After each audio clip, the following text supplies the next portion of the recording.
नमस्कार, मैं PM DNS Singh और आप देख रहे हैं कमाल यार। इस वक्त हम बात करने वाले हैं एक बहुत बड़े मैटर के बारे में जो कि नेपाल और चाइना के बीच में बनता हुआ नजर आ रहा है। दोस्तों, चाइना जो कि नेपाल को एक बहुत बड़ी आर्थिक सहायता देने की बात कर रहा है और नेपाल इसके लिए राजी भी है। तो अगर ये आर्थिक सहायता मिलती है नेपाल को तो विकास के भी बहुत से मार्ग खुलेंगे। इसके साथ साथ इस आर्थिक सहायता के बहुत बड़े साइड इफेक्ट्स भी हैं। तो यहाँ पे हम किसी का पक्ष या विपक्ष करने की बजाय ये देखें कि ये जो चाइना आर्थिक सहायता कर रहा है उसके नेगेटिव इफेक्ट कितने हैं और इसके पॉजिटिव इफेक्ट कितने हैं। तो दोस्तों, इसके बारे में हम पूरी जानकारी हासिल करेंगे, जुटाएंगे। तो वीडियो के अंत तक बने रहिए और अगर आप चैनल पे नए हों तो चैनल को सब्सक्राइब करके बेल आइकन दबा लीजिए ताकि आपको अगला अपडेट भी सबसे पहले मिल सके। चलिए वीडियो को शुरू करते हैं। दोस्तों, यहाँ पे क्या हुआ कि जो चीन के विदेश मंत्री वांग हैं वो भारत का दौरा करे ही थे कि उसके बाद में उन्होंने काठमांडू का प्लान कर लिया और वो काठमांडू चले गए। काठमांडू के अंदर जैसे ही वो गए तो यहाँ पे एक बहुत बड़ा प्रोजेक्ट या फिर एक बहुत बड़ा कॉन्ट्रैक्ट साइन की बात हो रही थी। वांग यी की यात्रा के दौरान नेपाल को तकनीकी और आर्थिक सहायता से संबंधित 10 समझौतों पर हस्ताक्षर किए जाने की संभावनाएं थी, जिसमें से कुछ एक हस्ताक्षर हुए भी। अब यहाँ पे ये जो लेने थे फैसले, उसके अंदर सबसे बड़ा फैसला था जो कि विशाल का एक कर्ज, हम कर्ज कह सकते हैं इसे, जिसके जरिए नेपाल अपने जो प्रोजेक्ट हैं उन्हें पूरा करने की बात कर रहा है। कई ऐसे प्रोजेक्ट जो यहाँ पे राह में पड़े हैं उनको पूरा करने की बातें कर रहा है।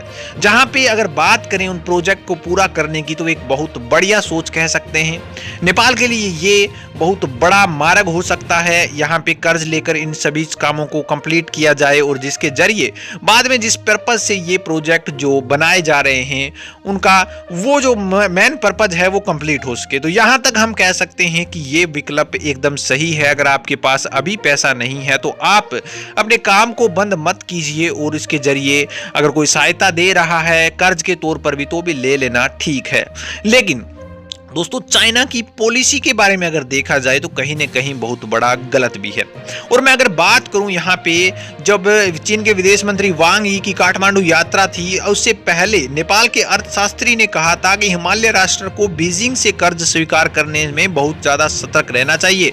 नेपाल के विदेश मंत्रालय अधिकारियों के अनुसार चीनी विदेश वांग यी आज शाम तक वो आए थे और उसके बाद यहाँ पे ये जो शुरुआत कर रहे हैं हम इस यात्रा के अंदर कर्ज लेने की, तो उसके अंदर बहुत ज़्यादा सतर्क रहने की इसलिए आवश्यकता है क्योंकि चीन ने पहले भी बहुत से छोटे छोटे देशों को कर्ज दिया था और उन्हें कर्ज में डुबो कर रख दिया था। अगर बात करें हम पाकिस्तान की तो पाकिस्तान भी काफ़ी ज़्यादा क्रिटिकल सिचुएशन में आ चुका है। उन्होंने बहुत से हथियार, बहुत से वेपन्स, बहुत से एयरक्राफ्ट्स जो कि चीन से लिए थे और अभी पता चल रहा है कि उस समय उन्हें यहाँ पे सस्ते में दिए गए थे और कर्ज के तौर पर भी दिए गए थे, आप बाद में दे देना रुपए। लेकिन बाद में पता चला कि उनकी जो सर्विस है वो इतनी ज़्यादा महंगी है कि आप उसे पोसा भी नहीं सकते और उसके जरिए यहाँ पे चीन का सेकंड टारगेट है वो बहुत बड़ा होता है और बहुत बड़ा प्लान करके चलता है। तो इस हिसाब से अगर देखा जाए तो ये एक नेगेटिव इफेक्ट हो गया, यानी कि चीन से कर्ज नहीं लेना चाहिए और लेना भी चाहिए तो इस कंडीशन पर कि हमारे ऊपर इतना ज्यादा बोझ ना पड़े उस कर्ज। अब इस स्थिति को तो आप ऐसे कह सकते हैं कि वो तो वेपन्स लिए थे, इसके कारण सर्विस करवाना उनकी मजबूरी थी, इसलिए वो यहाँ पे गलत साबित हुआ। लेकिन दोस्तों, यहाँ तक बात नहीं है। अब हम बात कर रहे हैं एक और उससे भी बड़े यहाँ पे एग्जाम्पल की। तो इनकी कूटनीतियां बहुत ज्यादा सख्त हैं। अगर बात करें दोस्तों श्रीलंका की, तो श्रीलंका ने अपने एक बंदरगाह जो कि हम्बनटोटा बंदरगाह है उसका निर्माण के लिए कर्ज लिया था। उस कर्ज का नतीजा ये हुआ कि आज वो बंदरगाह चीन के यहाँ पे जपेट में है या फिर ऐसे कहें कि आधिपत्य में है, यानी कि चीन ने अपना पूर्ण अधिकार उस पर जमा रखा है। श्रीलंका ने चीन से विकास के नाम पर $5 अरब का कर्ज लिया था और कर्ज चुकाया नहीं गया उनसे।